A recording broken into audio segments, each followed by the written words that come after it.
¿Cómo hablamos de infancia? Que en definitiva es el reflejo de lo más alto en quien está iniciando, ¿no? ¿Con qué ejemplos nace uno hoy en la Argentina? Para romper el hielo, Carlos. A ver, las infancias estuvieron mal toda la historia de la humanidad, fueron vulneradas siempre. Lo que pasa es que el nivel de agresión a esas infancias siempre fue variando de acuerdo al contexto. Y hoy lo que estamos viviendo es, en mi opinión, un contexto absolutamente inédito en la historia argentina. Nunca en la historia argentina había habido no solo un nivel de agresión a las infancias, como el que está habiendo, sino además un goce de hacer ese daño. Eso es lo inédito. Eso es lo que yo, por lo menos en mi experiencia, no encuentro registro de algo parecido. Y eso, una de las implicancias más graves que tiene es que al no haber sucedido antes no hay preparación. No hay preparación para la respuesta. Claro.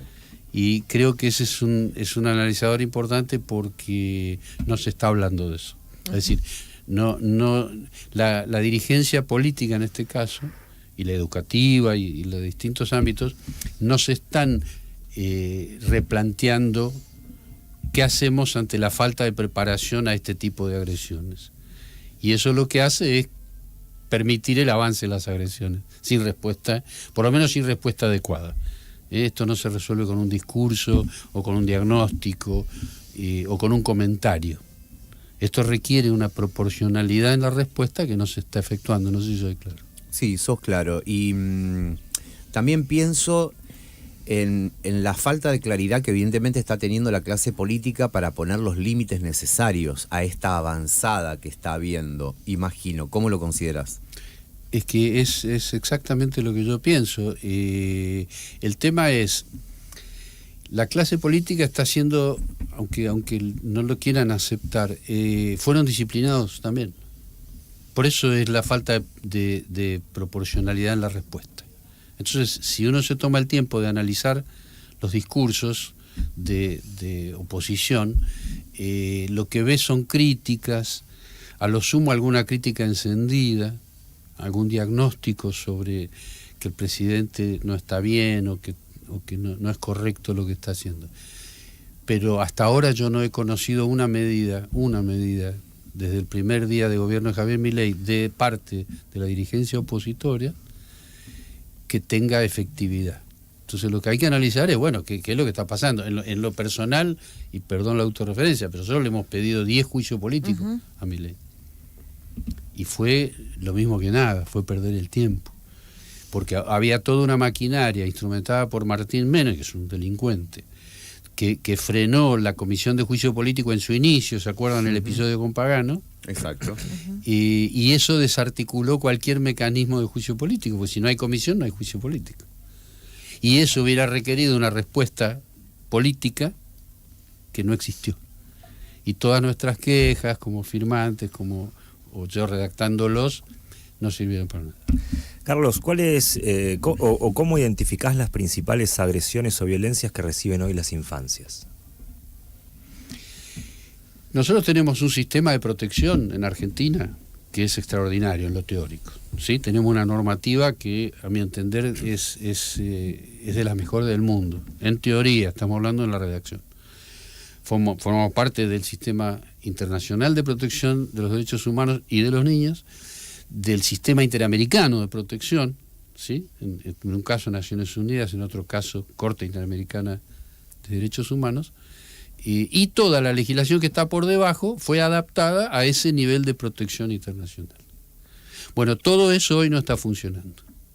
Entonces, el sistema cuando se diseña, incluso la norma misma cuando se diseña, presupone un funcionamiento del Estado para que esa norma pueda tener vigencia.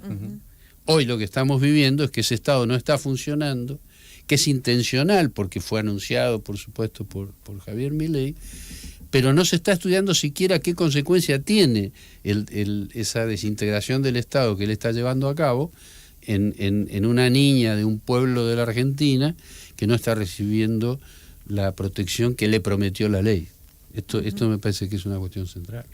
Sí, pensaba también en esto un poco lo que vos decías al comienzo, ¿no? Que incluso lo que estamos viendo de nuevo es que incluso el Estado va en contra, no solo no cumple, sino que en muchos casos va en contra. Pienso en el proyecto de ley de Carolina Lozada, ¿no? Que goza de un consenso, que gozó de un consenso de por lo menos los libertarios y el presidente y demás, ¿no? El proyecto de ley de falsas denuncias. Mirá, con ese proyecto pasó algo muy interesante también. Primero porque es el único proyecto en la historia legislativa del país que se fundamenta en algo que no existe. Esto también es muy raro, es novedoso. Habla de falsas denuncias, del daño que las falsas denuncias generan, y resulta que no hay una falsa denuncia. Esto lo digo muy rápido, pero la última estadística, la más por suerte, la más cercana, que tiene semanas nada más, es del Ministerio Público. Los ministerios públicos de 17 provincias, es decir, es una referencia muy importante del país, y para que tengan una idea, abarca 8 millones de casos. Estar hablando de 8 millones de causas da la pauta de la importancia del resultado. Claro. Y el resultado es que las falsas denuncias detectadas en 8 millones de casos es el 0,09%. 0,0. 0,09. Pero de ese 0,09, solo el 8% son de violencia de género, lo cual da una simple cuenta de 0,00072. Claro.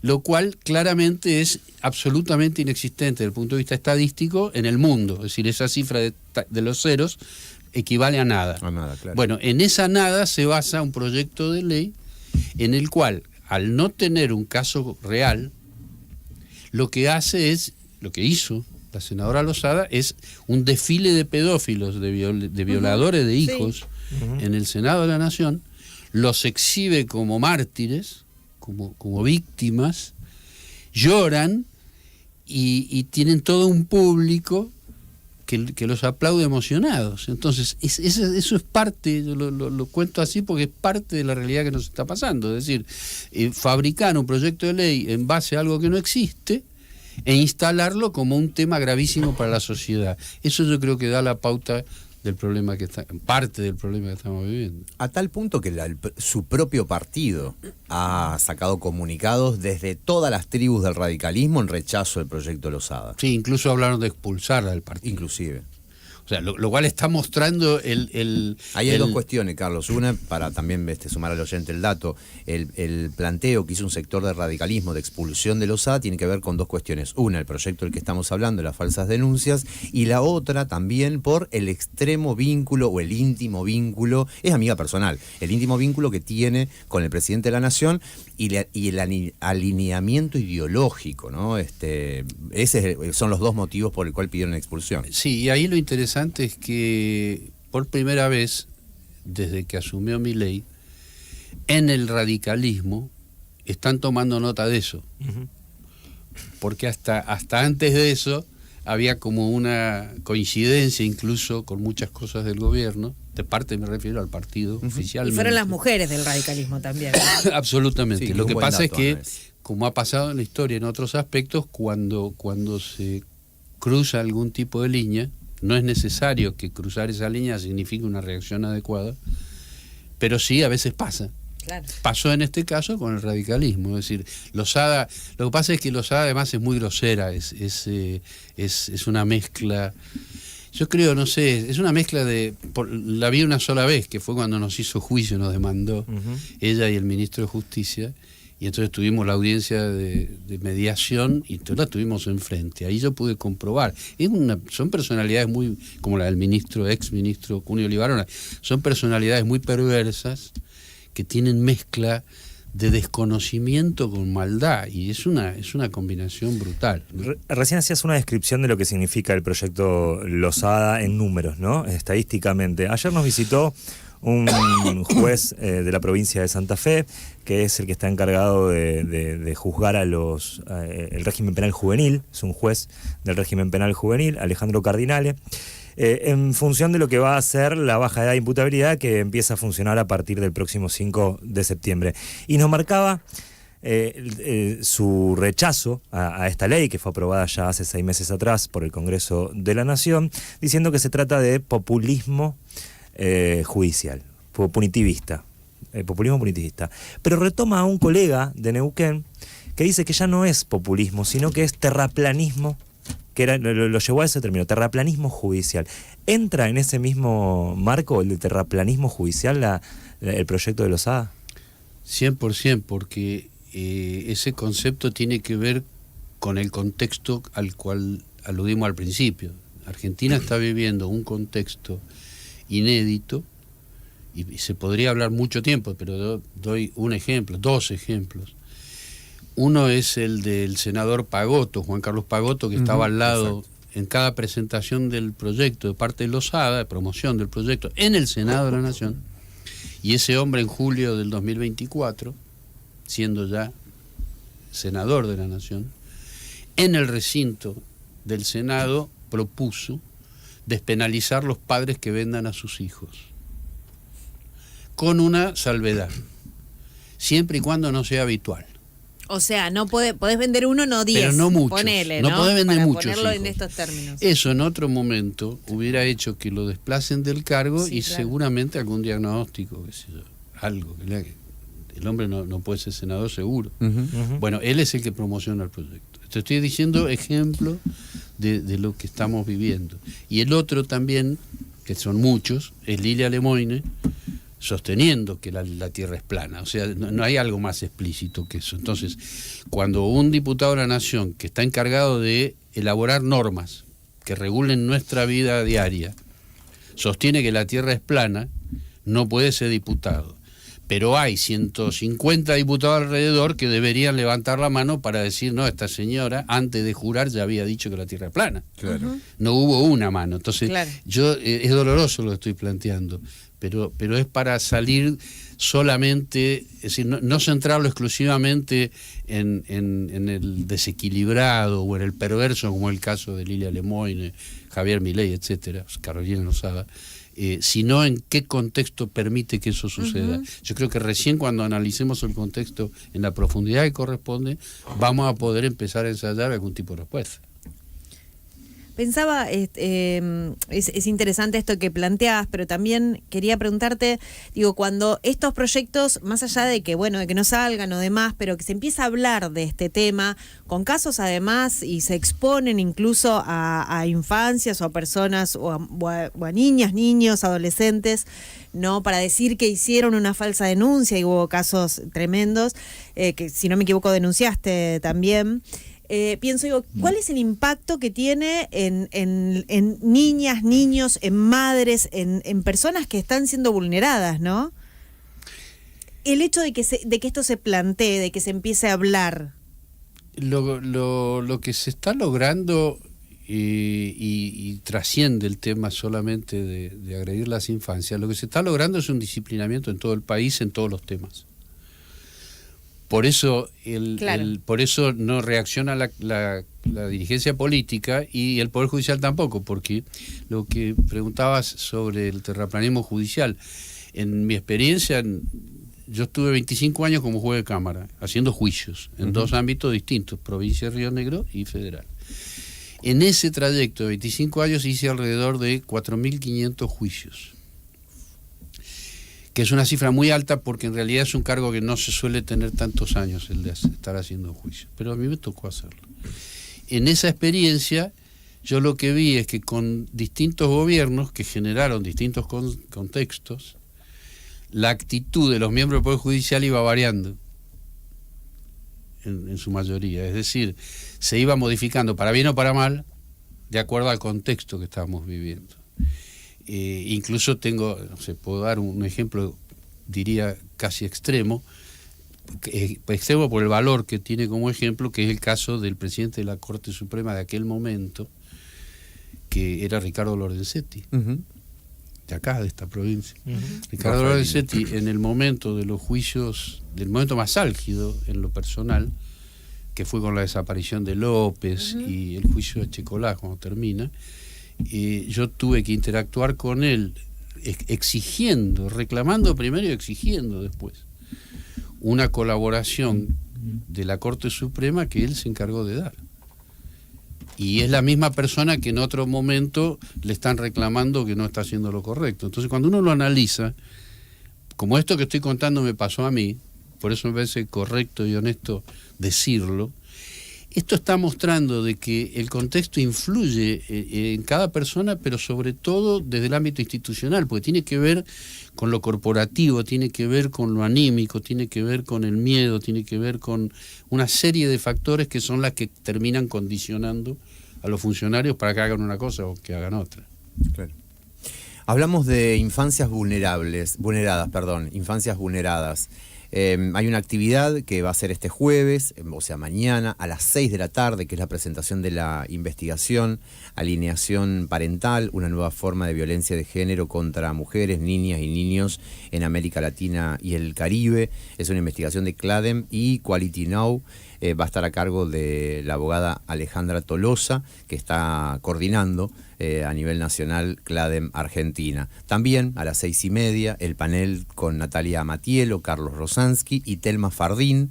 Natalia Matielo, psicóloga, profe de nuestra universidad; Carlos Rosansky, quien está hablando con nosotros, ex juez de Cámara Federal; y Telma Fardín, que por supuesto la conoces, actriz, escritora, estudiante de Derecho. Va a estar moderada esta actividad por la gran Analía Aucía, le mando un beso y abrazo enorme, que es la directora del Centro de Estudios Feministas, Jurídicos y Sociales de la Facultad de Derecho. Esta actividad va a ser en Maipú al 1000.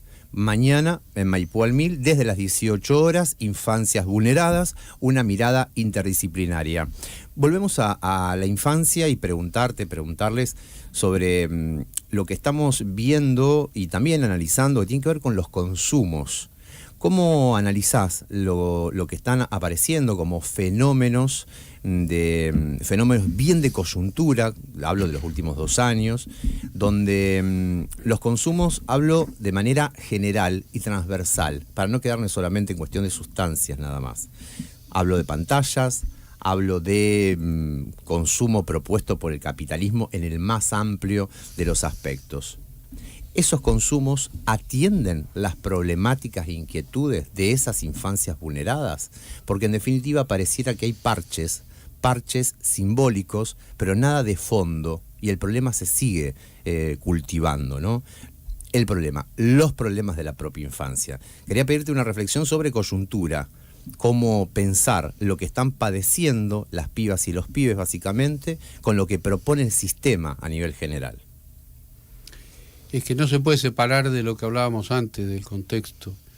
Lo que puede haber es algún tipo de intervención acertada desde la vocación, desde el esfuerzo, etcétera. Pero eso tiene muchísima limitación en el efecto, porque lo que acompaña, lo que está alrededor de eso que está sucediendo es otra cosa. Es decir, insisto, nosotros estamos viviendo un momento cultural inédito en el cual desde los más altos lugares del poder, lo que se difunde es la crueldad, se asume como tal, se asume como cruel el presidente de la Nación, disfruta de ser cruel, y no hay reacción, porque no es solamente lo que está sucediendo en ese sector, sino que está pasando con la falta de respuesta, y eso necesariamente va a repercutir en todo lo que significa la vulneración de derechos. Insisto, en algunos lugares por la actividad individual o por el esfuerzo institucional de un sector de esa institución puede, no sé, un fallo justo, por ejemplo. Uh-huh. Pero a mí me parece que en la mayoría de los casos no está pasando eso, sobre todo por otra cosa interesante también, pero que es muy, muy compleja, que es cómo en momentos como este se potencia lo peor de muchos aspectos de la sociedad. Entonces, de repente uno ve actuar juezas y jueces, o fiscales, está pasando en Rosario, en casos concretos, donde uno ve una resolución que no le puede entrar en la cabeza que esté sucediendo. Estoy diciendo como el terraplanismo de Lilia Lemoyne llevado a una escena, y doy un ejemplo sin nombre, sin nada, de, no sé, una niña que le está diciendo a su abogada del niño, designada para eso, le está diciendo que su padre la abusó. y la abogada le responde, ok, no te tocó. No, sí me tocó, no te tocó. Y esto es un secreto que queda entre nosotros. Esto lo estoy contando porque es algo que está sucediendo y que está mostrando, en este relato que yo hago, está mostrando un extremo que cuando se elaboró la norma no se pensó que se podía estar viviendo momentos en los cuales los funcionarios, o algún funcionario o funcionaria, o alguna jueza que convalide lo que yo estoy contando. Y entonces cuando sí lo hay, cuando está el acto agresivo, y está la funcionaria superior que lo convalida, y hay otra instancia superior que convalida la de abajo, entonces el problema que tenemos es mucho mayor que la agresión inicial, que es gravísima. No es solo la nena padeciendo. Hay todo un sistema que no está funcionando. Y a mí me parece que una de las cosas, en cuanto esto termine, esperemos que más temprano que tarde, pero al día siguiente de que esto termine, hay que sentarse a hablar de lo que estamos conversando hoy. Es decir, bueno, ¿cómo remamos todo lo que... ¿Qué hacemos con lo que pasó? ¿Qué hacemos con la gente que lo hizo?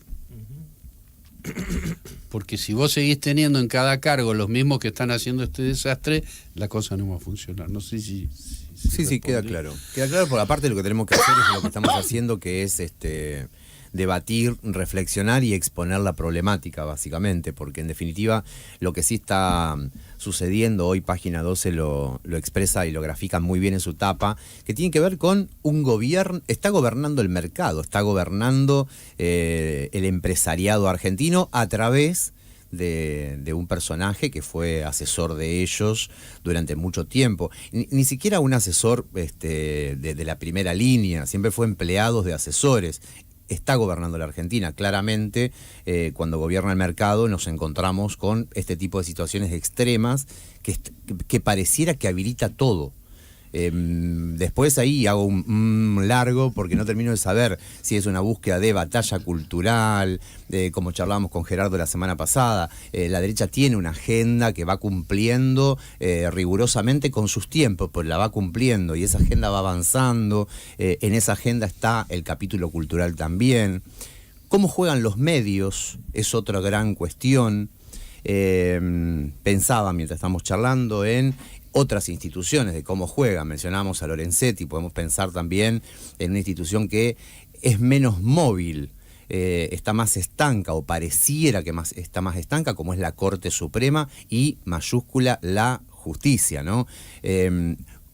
¿Cómo se va constituyendo esa búsqueda que en algún momento va a terminar, espero que sea inclusive el año que viene, que tiene que ver básicamente con parámetros que no conocíamos? Lo más parecido fue Macri o la injerencia que tuvo algún sector empresarial en el menemismo. Pero lo brutal que estamos viendo del 24, 23, diciembre del 23 hasta hoy, creo que es inaudito y al extremo. Claro, nosotros tenemos por un lado lo que vos mencionabas como mercado, que yo no sé si es el mercado, yo creo que es una corporación. Coincido en eso. Que es un círculo superior al del presidente de la Nación, por supuesto, el que mueve los hilos, que es el mismo de siempre, es el poder de siempre, que se va modificando a lo largo del tiempo y que se va modificando para mal. En este caso se potencia porque la evolución tecnológica lo que hizo fue que aquello que inspira, porque yo vengo sosteniendo que lo hablamos acá hace un tiempo, que la inspiración ideológica de esto es la Alemania del 30. O sea, esto proviene de aquello. Describí todo lo que describí para no hacer esa síntesis, pero Claro, pero es inevitable. Por eso, ¿de dónde sacó esto? Y bueno, lo sacó de Goebbels, y te puedo dar la fecha. Entonces, evidentemente, y cuesta y duele tener que aceptarlo, la inspiración es aquella. Obviamente, Goebbels tenía un tipo de micrófono determinado, hoy superado ampliamente por una granja de bots, por una tecnología muy evolucionada, y que utilizan, en el caso de nuestro país, debajo de esa corporación que mueve los hilos, están los que están atados a esos hilos. La primera línea de eso es el presidente de la Nación rodeado de una runfla de criminales, pues son empezando por el presidente de la Nación, está gobernando, los hilos lo mueven los que dijimos, pero quienes están atados a esos hilos son una banda criminal que lidera el presidente de la Nación, que es explícita en los delitos que cometen todos los días, y ahí terminasen las agresiones que vos mencionabas a las infancias. Claro. Esto, insisto, llevaría mucho tiempo, pero un presidente que define al Estado como el pedófilo en el jardín de infantes, con todas las definiciones que hacen de los niños envaselinados, etcétera, no está mostrando solamente la perversión de un individuo. Claro. Está mostrando una forma de transmitir valores que son reproducidos todos los días, no solo por los que lo rodean a él, sino por aquel sector de la sociedad que siempre existió, que en alguna época se llamó lumpen, y que hoy habría que redefinirlo, pero que son los que le son funcionales, ¿no? Es esa persona que la paran en la calle y que le va mal, no tiene un peso y habla bien de Milei. Entonces, bueno, eso también es una cosa que está formando parte de nuestra colectividad en este momento. Para mí lo más grave sigue siendo la imposibilidad de responder. Lo menos estudiado es eso. Carlos, mañana a las 18, entonces en la sede de nuestra universidad, en Maipú. Exacto, con todo gusto, y vamos a estar muy, muy felices de estar ahí. Gracias por acercarte al estudio de la radio y seguimos charlando cuando la agenda lo permita. Muchas gracias por venir. A ustedes, un placer. También saludamos a la profe, a Matielo, muchas gracias por acercarte y hacemos la invitación entonces, jornada Infancias Vulneradas, una mirada interdisciplinaria. Mañana a las 6 de la tarde está la presentación de la investigación Alineación Parental, una nueva forma de violencia de género contra mujeres, niños y niñas en América Latina y el Caribe, CLADEM y Equality Now, a cargo de la abogada Alejandra Tolosa, que es la coordinadora nacional de CLADEM, y a las 6:30 va a estar el panel de Natalia Matielo, profe de nuestra universidad de la Facultad de Psicología, Carlos Rosansky, con quien acabamos de hablar, ex juez federal de la Cámara Federal, de la Cámara Federal, y Telma Fardín, que es actriz, escritora y estudiante de Derecho. La moderación de esta actividad será de la profe Analía Ucía, que es la directora del Centro de Estudios Feministas y Jurídicos y Sociales de la Facultad de Derecho. Reitero, mañana, 6 de la tarde, sede de nuestra universidad, en la sede de gobierno, que es Maipú 1065. Agrego nada más que es una actividad abierta y presencial que no requiere inscripción, pero a los fines organizativos, si quieren y si pueden anotarse viene mejor. Hay un formulario que podemos enviar a quienes lo requieran.